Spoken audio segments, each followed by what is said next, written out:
Hi, I'm Patricia Sunday. It's been a while since I've done a video, so a lot has gone on since my last video. I've actually written this book called Antichrist. This is going to be the cover of it, and you will be able to get this book on my website. You can download it for a donation of $10. And have a copy for yourself. But the Lord told me it's very important that I go ahead and get this out. So I am going to read it to you if you will bear with me, and I'll do a video chapter by chapter so you can stop it and, take a break. My opening page, of course, has my copyright and my fair use notice. I list other books by Sunday Ministries, which are Nostradamus, Branham, and the little book, God's Masterpiece, and it's a biblical perspective on Nostradamus's work. Then I have Nostradamus's Lost Pictures, Unveil the Last Antichrist, and that also is a biblical perspective. I have a book called Jimmy Swaggart, The Anointed Cherub That Covered, and that is a Catholic diatribe. And then I have a book called Who Provideth the Raven His Prey, and that is a collection of poetic works by myself and Jason Raven Wantland, who is a young man that I mentored early on in his life. Also on this website, you can pick up a book called And I Held Her Hand by Reverend Leroy Miller. And you can find any of our books on authorhouse.com or amazon.com or any other online bookstore. Excuse me. The scriptures are all from the King James Version unless otherwise notated. You can address comments or requests to me at sundayministries@aol.com. Our website is www.sundayministries.com and YouTube, Patricia Sunday Ministries.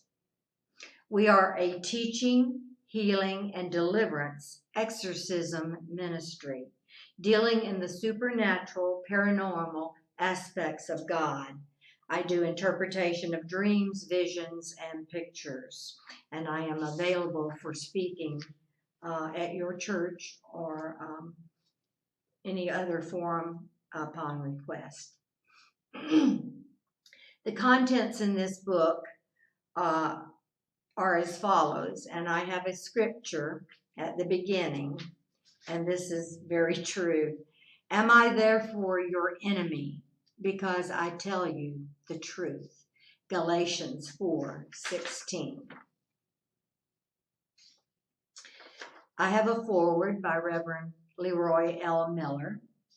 Then I have an author's testimony of my life. I have a preface at the beginning of the book. Then it goes into chapter 1, what is or was the restrainer. This is very different information than anything you've ever heard a preacher say before. Chapter 2 concerns Virgin Mary apparitions, the Mother of God. Chapter 3 concerns the Young Pope, which is a new television series. Chapter 4 goes into who is the final Antichrist. Chapter 5 says what happens next. And then I have an afterword by Reverend Leroy L. Miller again. Then I have informational pages on the Jesuit oath, a public document. I have a letter, comments from on my YouTube channel from the VaticanCatholic.com comment on my YouTube channel. I have the Shema Jewish prayer, and I have a Day of the Lord prayer for becoming a Christian. I have a chart that says a day is as 1,000 years, and I chart that for you. So let's get into the foreword by Reverend Leroy L. Miller. He says, I sit thoughtfully pondering the many years that have passed and the involvement that I have been led to partake of in the editing and filtering of the contents of this specific revelation, which is also contained in a larger book. The recognition that the time for this revelation to find its way into your hands is not lost on me. Many will not take the time to read the larger, more in-depth, over 600 pages manuscript. Thus, the season requires that vital information be expedited to those who have ears to hear and eyes to see. The times demand a sober view of that which is taking place and the prophetic content of the end time scenario found in the Bible. So here you have it. The sacrifices have been made to put this information into your hands have been real. The author, her family, my family, and I have been under consistent attack from the enemy of our souls. There have been losses that tear at one's heart, but the commission to see this to the end, such that the truth of God's word, his prophetic warnings, and the signs of the times could be presented to a lost and dying world, were of absolute necessity. You are about to enter into a level of information that no one person can claim to have put together, but the Holy Spirit has directed, authored, and edited this transformational presentation of the truth. As the editor, I have touched nothing. This work is an excellent, forthright, uncompromising compilation of real events, prophecy, end-time scenarios, and the realities of what will soon transpire. Nothing about this book begs for notoriety for any person of flesh who participated in the compilation over the last 20 years. The gathering of the information as well as its presentation has certainly brought attacks in every aspect of the lives of those who were called to this task. To God be the glory. Let your journey begin. You are about to receive revelation. Now I have to stop there and tell you that my life is even in danger over the transmission of this material. I have been attacked. I have been, someone tried to strangle me to stop my life to get this out. Many other things have transpired to halt me, but nothing will stop this because this is God's information for you at such a time as this. I am not charging for this transmission of this information. I am doing it willingly and giving it to you free of charge. As I said, if you want it in written form, we would need a $10 donation, but I'm transmitting this information free to you. I'm going to go into my testimony. I'm the author, Patricia Sunday, and my testimony is according to Joel 2:28 and 29. And it shall come to pass afterward that I would pour out my spirit upon all flesh. Your sons and your daughters shall prophesy. Your old men shall dream dreams. Your young men shall see visions. And also upon the servants and upon the handmaids in those days will I pour out my spirit. I transmit to you that I am a handmaiden of the Lord, and I am giving you this information freely. Now, I'm going to give you some testimony of my life here. One evening, when I was 12 years old, I was swinging on the front porch of my old wooden frame shotgun-style house. I was contemplating the thousands of multi-twinkling stars, and I was mesmerized by the vast expanse of the heavens, and this year was 1959. I am a product of the baby boomer generation and was an accident, I was told. My parents were both around 45 when I was born. My dad was old-time Methodist, and my mother was Southern Baptist. I had accepted Jesus, Yeshua in Hebrew, some pronounce it Yahshua or Yeshua, and had been baptized in water at the Baptist church I faithfully attended with my mother. I had been told all my life that on my daddy's side of the family was the famous baseball player turned evangelist, Billy Sunday. I understand that he's fifth cousin to my daddy. And so Christianity played a large part in my life and that of my family. Anyway, there I was in the swing, barely dry from the baptismal water at our church that day, trying to figure out how God made all those stars, when peace quickly eluded me as I began having horrible picturesque thoughts about a nuclear holocaust. I remember welling up inside with panic and fear, and I couldn't help but imagine what a future would hold in a nuclear-powered universe. As it turned out, fear returned many times during the rocky years of the Cold War with Russia and the Bay of Pigs invasion during the Kennedy years. As those thoughts filled my mind, I felt like I really didn't belong here, frankly never have wanted to be. I always felt like maybe I was a mistake, but like I was an accident, and maybe God had made a mistake. But God doesn't make mistakes or have accidents. Everything He does is perfectly ordered. I remember thinking, I want to go home.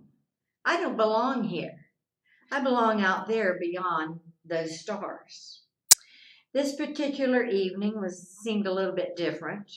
I felt as if I were not alone. I felt something that I'd never experienced before, and I decided not to tell anyone. Might not be wise. I had a warm, loving feeling, as if I were being hugged. And in my spirit and in my mind, I heard, "Do not be afraid, for you will not be here when those things you fear come to pass." But now I'm thinking, I'll probably be dead anyway. I shook off that feeling and retreated and sighed. My seed was apparently sown along the wayside there. I had heard the word of God, believed it and was saved and baptized in water. But somewhere along the path of life, I guess around 18, as most teenagers do, I lost my way and turned from the Lord. I distinctly remember telling the Lord one day, "Lord, let me live a little. And when you're ready to come back, you let me know."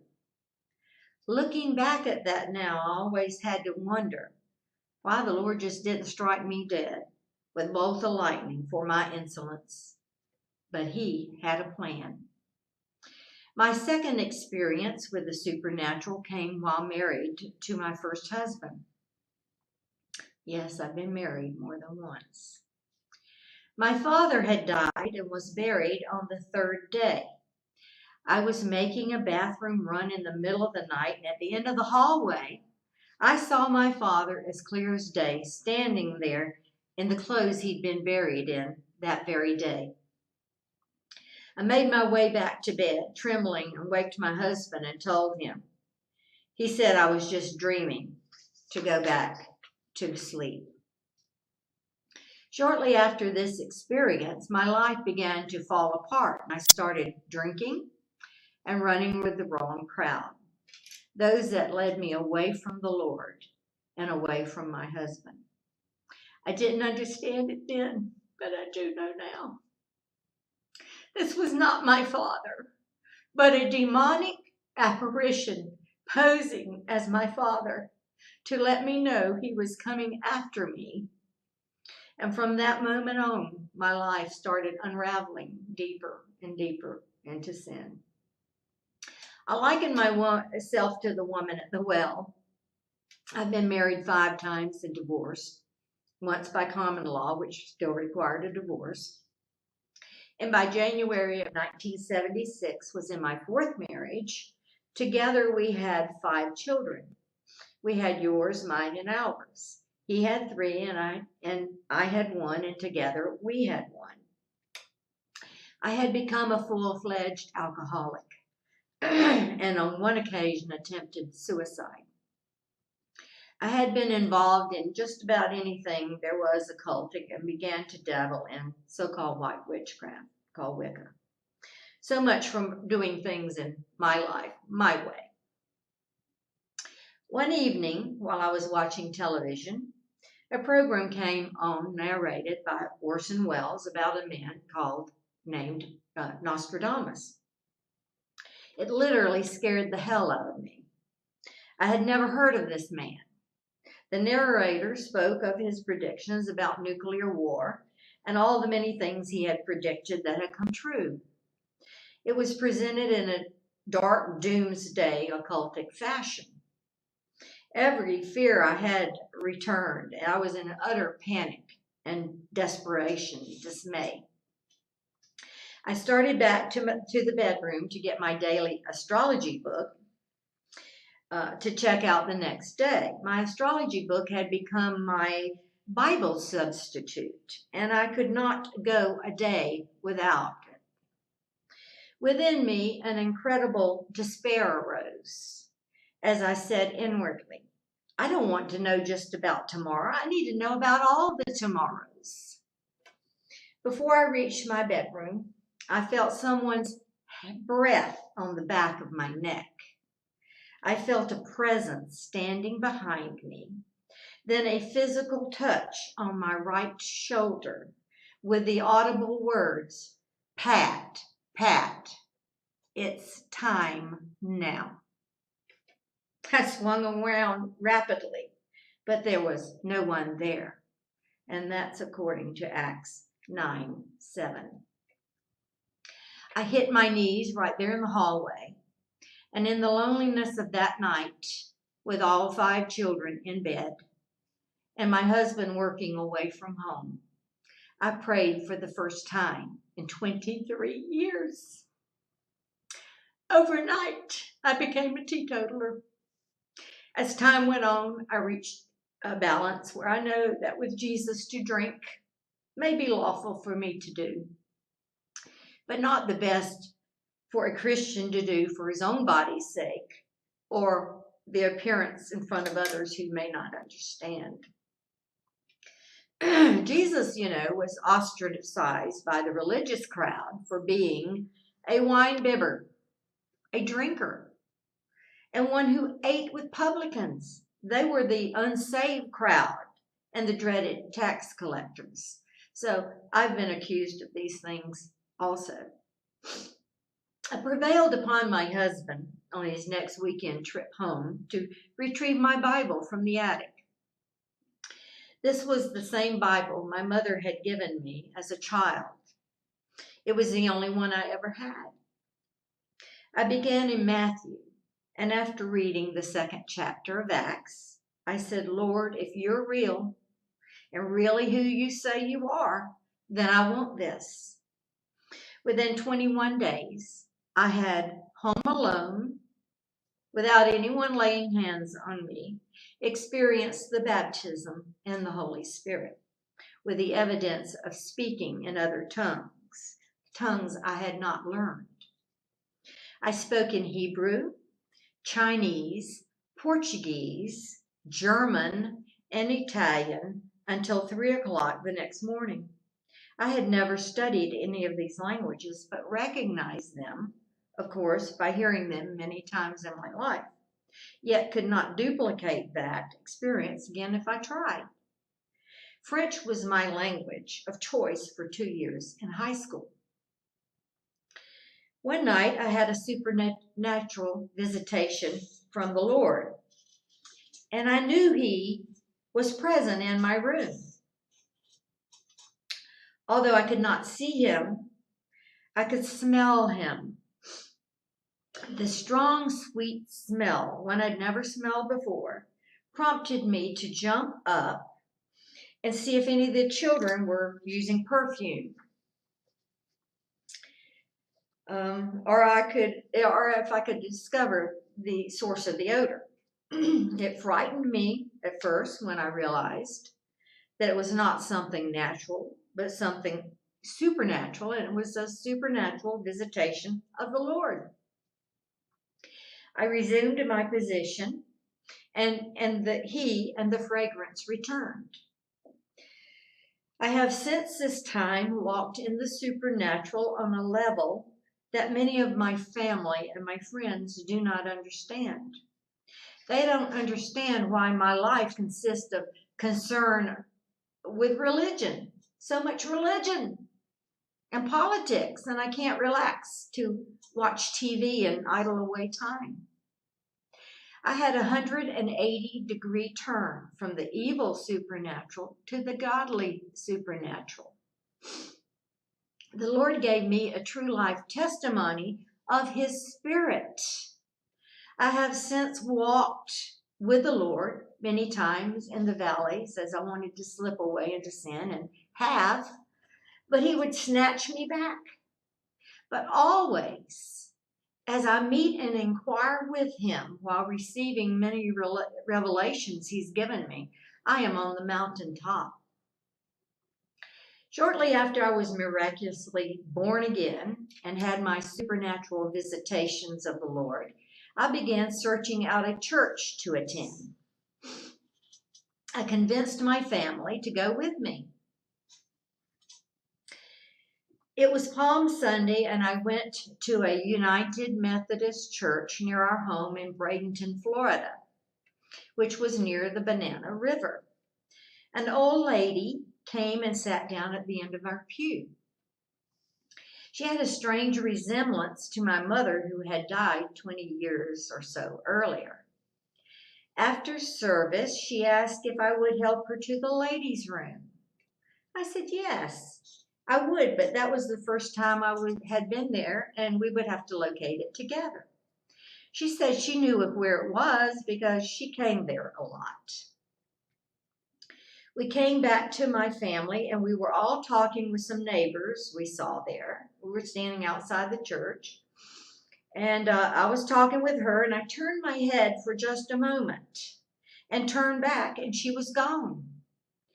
But the little palm branch that she'd had on her lapel of her suit was laying on the ground. I asked if anyone had seen her leave, and they said, "Who?" I said, "Well, the lady that was just standing here with us." And they said they had not seen anyone there with us. Cold chills went all over me. I described her to them, and they said no one like that attended the church to their knowledge. So things like this began to happen to me. One night, I left the dinner table as I was finished, and I left my 5 children and my husband at the dinner table. We had a house that had river rock stone fireplace that opened to both sides. We had the living room on one side and the dining room on the other. Now listen to this. I don't have this in the book, but I'm saying listen to this very carefully, because this concerns the last Antichrist. I went and sat in the living room and was watching the roaring blaze in the fireplace. I yelled out, "Oh my God," at the top of my lungs. And my 9-year-old daughter came running in there thinking I was hurt. She yelled, "Mama, what's wrong?" And I asked, "What do you see in the fireplace?" She exclaimed, "Mama, it's the devil." She said it was a hideous looking thing. And I retorted, "You don't see a handsome man?" She said, "No, I see horns." Well, you see, I had seen him as a very handsome, blonde, sexy-looking man with a smile on his face, as if he were mocking me, looking at me, smiling. No teeth, just a big smile. By the time my husband heard what was going on, he had rushed in there to see what the commotion was. And I asked him if he didn't see a face in the fireplace. he said there, he stood there a while and quietly said, "Yeah, I guess you could say there is a little." With that statement, he started poking the fire with the fire stick. Every time he poked, the face came back, until finally he poked enough they disturbed the wood, and all the wood left that was left, and it finally went away. The memory of that face has stayed with me all my life. This fireplace incident happened in 1981. That was 36 years ago. Remember this particular supernatural experience because it's very important, as I will explain later on. Shortly after this, one day with my husband at work and my kids at school, I walked into my stepson's room to look out the window. I saw a rattlesnake climbing up the wall by the front door. That scared me. But as I turned around, this perfectly scaled wax dragon my son had done in art class came to life and turned its head and opened its mouth at me. Now let me tell you, the devil was mad at me. He did not like losing my soul at all, and he was letting me know about it. Devils can make their home in objects as well as people. And with this, the Lord was giving me a glimpse into the ministry that he had called me into. When I told my husband this, he thought I'd lost my mind. Be careful with whom you confide spiritual things. He was ready to commit me. He said getting saved had not been good for me because it had changed me so much. Plus, I was having such odd and crazy things happening to me. I thought, my God, he would rather I stayed an alcoholic and a terrible person than get saved and make a 180-degree turn. While I was lost, I guess everyone could deal with it because they could complain about me and tell me how badly I behaved. Now they had nothing to say against me, but she's gone crazy over religion. I thought they were the ones that were strange because they didn't like me sober and saved. We moved from Florida up to Rhode Island, where the Lord continued to deal with me in supernatural ways. The dominant religion of Rhode Island is Catholicism. And as I look back, this is the point where I first became aware of the Catholic apparitional spirits of Mary and saints. We moved a lot with my husband's engineering job. It was quite a chore packing up a large house of furniture and 5 kids to move every 1 to 3 years. At one time, I had a really nice large clown oil painting on my bedroom wall.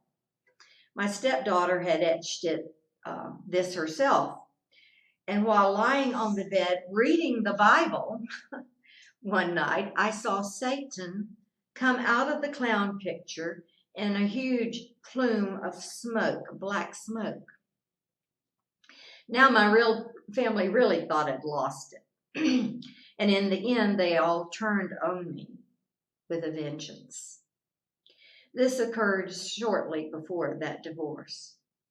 Satan was telling me he was orchestrating my divorce, but the devil had apparently caught on to what the Lord was going to do with me in writing books and so forth and ministry, even though at the time I had no idea.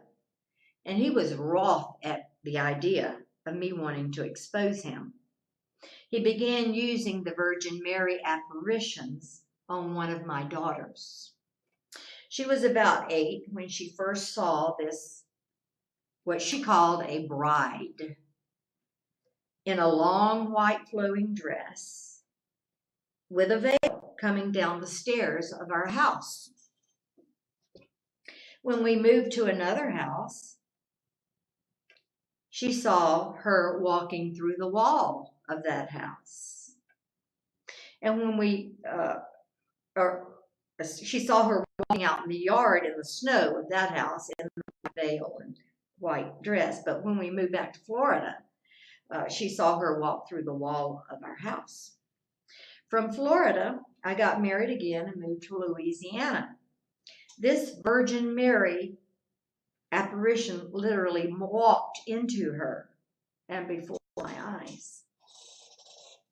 My daughter was frightened that the voice coming out of her was not her own. I was very frightened also. She was convinced it was a Marilyn Monroe voice that she could imitate quite well, and it was. It sounded. This bride spirit had followed her and was intent on controlling and possessing my younger daughter. And it was evident that it had latched on to her and was intent on keeping her. Louisiana is also a predominantly Catholic state. While living there, the daughter of a friend of mine experienced the same bride possession and was admitted to a psychiatric hospital. The churches had no power in operation, or did they know how to teach about demon possession or oppression. And I want to stop right there and interject that because the ones that were teaching anything near this were possessed themselves, teaching in the wrong spirit. So I was not an adept at that time at how to do exorcisms, but I now know how. Unfortunately, however, unless a person wants you to eradicate that demon and loose them, you don't want to go there or attempt it, because the demon will come back bringing more with him worse than the first one. And that will even happen even if the person does want the demon out of them and you eradicate it. It can still come back, the person bringing more with it if they want it to, if they are not truly saved. Now, while keeping my 3-year-old granddaughter in Louisiana on one occasion, she ran to me scared and she said, a lady, now she was, like I said, 3 years old.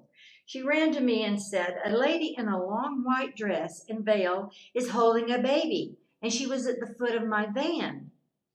I said, where is she?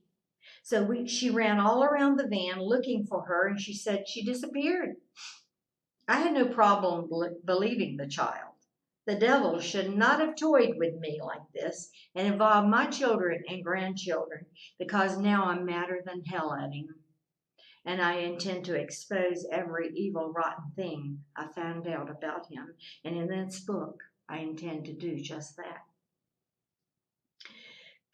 As Jesus stood before the Samaritan woman at the well, he saw her entire life at a glance. She realized that he was her Messiah, and she believed. It was then that the Samaritan woman compelled others to believe by her testimony and her witness. That's what I'm giving you today, my testimony and my witness. The people then, having heard her testimony, had to inquire of the Lord themselves. They would not believe her on her testimony alone, because as I have been, and I admit it, was such an unreliable source in the past. You can find that in John 4, 1 through 26. So I pray that my testimony, along with the revelations in this book, will cause you to search out the Lord for yourself. I can identify with the woman at the well. Our lives have run a similar course. And as I hope upon reading or hearing this testimony of my life, that even if one person receives Jesus Christ as their Messiah, Lord and Savior, that my life will have had meaning, and I have fulfilled my purpose as I have been called and placed on this earth. I'm sure my mother would be pleased to know that this woman at the well not only turned her life around, but amazingly to all concerned, has decided to continue in her kinsman Billy Sunday's footsteps. He was died 1863 to 1935, as my footsteps are ordered of the Lord. Back in 1993, while still in Louisiana, the Lord had already begun to deal with me by supernatural dreams and visions in my mind and miracles. But in 2012, I began receiving what I term as supernatural visions in exterior picture form, similar to film strips that I began seeing. One evening in 1993, I ran my bath water and dropped in a faded washcloth that was so old it was drained and faded to all its color. There was nothing left in it. But as I watched it hit the water, ripples circled out blood red from the washcloth, filling the tub blood red. It frightened me a lot. I drained out the water and started over. Another evening while praying, he told me he was going to give me an assignment. And if I didn't fulfill it, the blood would be on my hands. I looked at my hands, and they were blood red. I washed and washed and washed, but they were red for hours. Over and over again in my spirit, I kept hearing, I've called you to the kingdom for such a time as this. These were the same words spoken to Queen Esther, whose story is found in the Bible in Esther 4:14. One evening in 1993, while resting on the living room couch, for the second time, I again loudly and audibly heard the Lord speak to me, you are going to part the Red Sea. I jumped off the couch. I knew that voice. I knew it was the Lord, and it scared me. But he was silent. Many, many years later, I realized that as the books on the two prophets I was then called to write about went forth, that it did part the Red Sea of Christians who would or would not accept them as being from the Lord, or me as being from the Lord. The blood will not, however, be on my hands, because I have obeyed the will of Father God for my life. Out of all the research I did on the Vatican while writing that book, I discovered without a doubt the man who I believe to be the Antichrist, the man who will take the form of the head of the New World Order. And he will be a Christian, so-called the Christian King of the world. The one from the bottomless pit that the Satanists of our day have been calling forth through the portal of CERN. While praying on one occasion in 1994, the Lord told me he was giving me something that was real heavy. And as he did, my hands dropped. And I physically felt the weight as if I were holding a cement block or heavy rock in each hand. On another occasion, the Lord said he was touching my lips, a coal to my lips, and I must be purified for a certain task. My lips burned like fire. This purification and sanctification process, however, has continued over the past 24 years. This has been a tremendously rough and horrible time in my life. I've come against many Christians, so-called, who have wanted to kill me, literally. Sometimes I felt like I probably deserved it.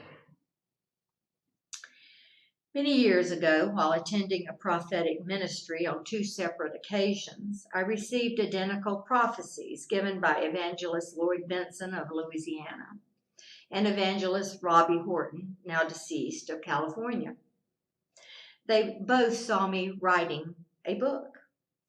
For many years, I had considered writing a book on my life story, and many people told me that my life story would indeed make a fascinating and good book. But it was not long after that the 2 prophecies came, however, that the Lord spoke to me and said that not only did he want me to write a book, or more books, but he wanted me to research a prophet called Nostradamus. But I was to write in a book what I saw about him. Now, as I told you, people have told me he was occultic. So why would I now as a Christian want to do that? But the Lord put me on a 40-day and night fast and took me through many trials. I was never hungry. I drank cold water and also a hot water drink with lemon and honey, as he told me. I didn't understand the significance of the lemon and honey, but now realize it represented the bitter and sweet of the assignment the Lord was taking me into, writing books and giving out revelations as he gives them to me. Later, the Lord showed me, as if in a vision in my mind, that he was merging 2 paths together in one. And I did not see the interpretation at that time, but later realized he was showing me he was drawing together 2 prophets into one book. The prophet Michael Nostradamus and the prophet William Branham together for an end-time revelation. While studying the Bible one evening in 1995, I was given another vision in my mind of a mighty angel standing with 1 foot on the sea and 1 foot on the land, with a little book in his hand. That was why, and you know that's in the Bible, and I saw it vividly. That's why it was an exceptional surprise when in 1995 the Lord approached me about researching and writing the book on the prophet Nostradamus, whom I told you had scared me back to the Lord. I had just been ordained into ministry. This was the first thing he called me to do. I was zealous to be used of the Lord for whatever mission he had for me to do. And I said, but Lord, I renounced all that stuff. Surely you don't want me to read something like that. But Nostradamus was anathema, you see, even to me at that time, because so many people told me he was evil. And I often joked to friends about the devil's man Nostradamus scaring me back to the Lord, only to come to realize that he was God's man incognito for this time in history. I have renounced witchcraft and anything to do with evil occultism, such as tarot cards, astrology, my Bible, ESP, witchcraft, and all the things that go along with it. But I couldn't run from this. I couldn't run from what the Lord told me to do. When the Lord really wants you to do something, he gently keeps pursuing you about it. He had me to go on to write 2 books on these prophets. And in those books, I proved that they were indeed prophets sent from God. Now the Lord has led me to do this book, clearly showing how and why I can name the last Antichrist, who is someone that no one other than those close to him knows, and you would never suspect. But I can testify that I know who he is. This is because God is the one that led me to the revelation and has placed information in my path along the way to support my belief. Well into my research of Nostradamus, the Lord began dealing with me about William Branham, who was a prophet evangelist who had a healing ministry in the 1950s and early 60s. That was when I wrote the books and tables resulting from what I saw from Isaiah 38 through 13. And they are in the book entitled Nostradamus Branham in the Little Book, God's Masterpiece. These are the scriptures he gave me concerning all the books that he has given me. He said, now go write it before them in a table, and note it in a book, that it may be for the time to come forever and ever. That this is a rebellious people, lying children, children that will not hear the law of the Lord, which say to the seers, see not, and to the prophets, prophesy not unto us right things, speak unto us smooth things, prophesy deceits. Get you out of the way, turn aside out of the path, and cause the Holy One of Israel to cease from before us. Wherefore thus saith the Holy One of Israel, because you despise this word, and truth in oppression and perverseness, and stay upon. Therefore this iniquity shall be for you a breach ready to fall, swelling out in a high wall, whose breaking comes suddenly and in an instant. I tell you, people, that is what is about to happen in America and to this world.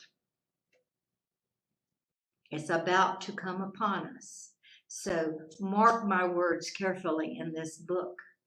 This is the book he's given me, the end product of all those other books that he's given me. This is the end product of all those books. And this is truth. And I am here to witness and testify to it. I'm going on with my reading of my testimony. Another night back in 1995, I dreamed an exceptionally vivid dream in which I saw myself at a beautiful banquet table laden with lush foods of all kinds. I knew I was fasting, but a voice came to me and said, the time for fasting is over. Now is the time for feasting. Come and dine. The table had a beautiful white lace tablecloth on it. There were many people at this table which stretched endlessly into the distance. A man came to the table and greeted me. He had a mustache and beard and stern eyes. I thought, I can't believe he's here. I saw over in the corner my small red dog playing with a large white horse. I got up from the table to tell someone to turn down the heat because it was too hot in there. Then over in the corner, I saw two heaters. One heater was small and one heater was large, and they were backed up to each other, as if they were getting ready to walk off in a duel. Someone finally managed to turn the heat off. Then I walked to get a glass of milk. I drank it okay, but when it reached my stomach, it was spoiled. Someone said the heat got to it. I then walked over to the place where the desserts were. I thought this was strange, as the desserts were on a high mantle, but there was no fire in the mantle, just the mantle.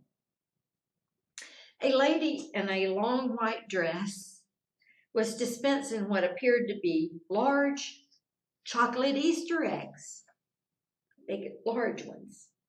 And as I reached to receive one of them fell on the ground and spilled. And it spilled out a bunch of colored M&Ms. She reached down and picked them up and put them back on my plate. She then said, put another egg on, and she said, you can have a double portion, and there's plenty more if you like. Now, stop here just a moment and say the M&Ms, because I'm going to tell it again later in a minute. The M&Ms were ministry and miracles. Ministry and miracles which were coming into my ministry. She reached down, as I said, she put another one and said, "You can have a double portion. And there's plenty more if you like."